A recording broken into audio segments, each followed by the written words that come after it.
Hi everyone, Dr. Amanda Zariello from Restore Physical Therapy in Cranston, and today I'm going to talk to you about plantar fasciitis and why the plantar fasciitis is not just a foot problem, but it could be a whole movement problem. The way you're moving is contributing to your plantar fascia or fasciitis, which is inflammation of your plantar fascia.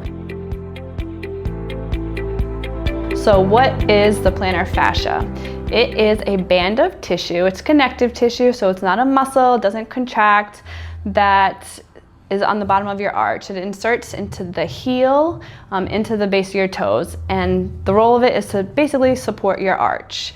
And a lot of times people who have inflamed plantar fascia have a lot of pain in that first step they take in the morning, sharp shooting pain in the heel, and just walking is really intolerable. So why does this happen, and what can you do to help not only address it, but prevent it from happening in the future? So the biggest thing we want to look at is your foot structure. Do you have flat arches? The muscles in your foot are there to support your arch, and when you don't have strength in those small muscles, their plantar fascia is taking on more stress. When you walk, there's all these motions that should be occurring in your joint, starting from your big toe. You need to have good big toe extension and being able to push off that toe joint. People who don't push off that big toe will tend to put more weight on the outside of their foot, and that can cause overpronation. That's a term that a lot of people use for flat feet. The thing is, pronation is an actual movement our foot should do when we walk. It's when we're excessively stuck in that overpronated position that can lead to more stress on that plantar fascia. Calf tightness and calf weakness is another contributor to plantar fasciitis. So the calf is really important in pushing off. So when we walk, we go into two phases of gait. There's the stance phase of gait and then the swing phase of gait. And so when we are pushing off our foot to bring that other leg through, the calf muscle is responsible for that. If it's weak, you're not having as much force from the calf helping you with that motion, and their plantar fascia is at risk.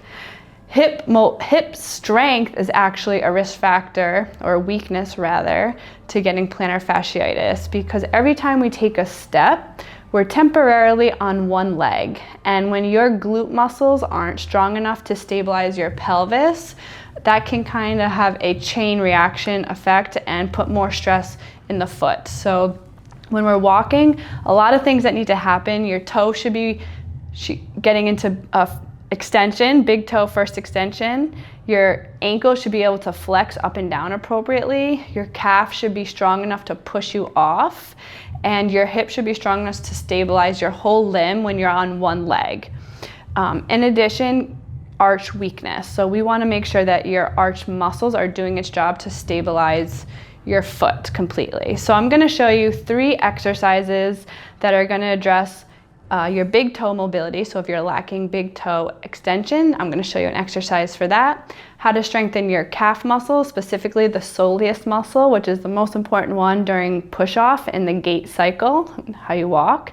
And the third exercise is going to be a foot intrinsic and hip stabilizer to prepare your body to stabilize on one leg when you're walking. So when it comes to plantar fasciitis, it's not just treating the pain and the symptoms that come about with that, but it's also figuring out why it's happening in the first place and addressing those movement patterns that have been compensating the plantar fascia. All right, here's an exercise to increase extension at your big toe joint. So it's just right here, and it's a passive exercise. All you're doing is just going up and down onto that big toe. You want to do that 5 times, and then you're also going to add circles in that extended position, so you're kind of getting the whole joint to increase mobility. 5 circles one way, 5 the other, and then just going up and down 5 times. This is going to work on pushing off that big toe during the gait cycle. All right, this exercise is going to strengthen the soleus muscle in your calf. So the first thing you want to do is bend your knees, get your hips back.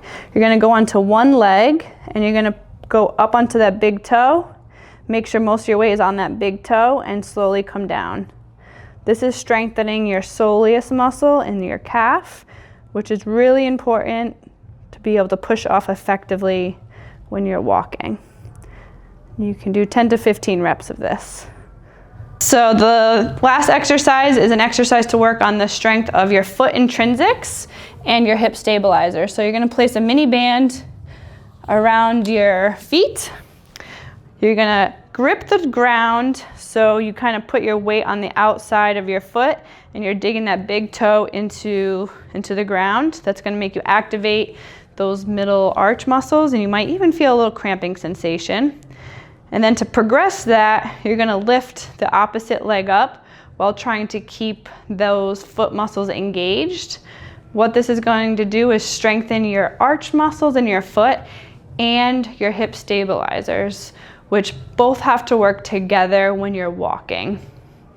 And you can hold this for 20 seconds, and then you can do the same thing on the opposite side.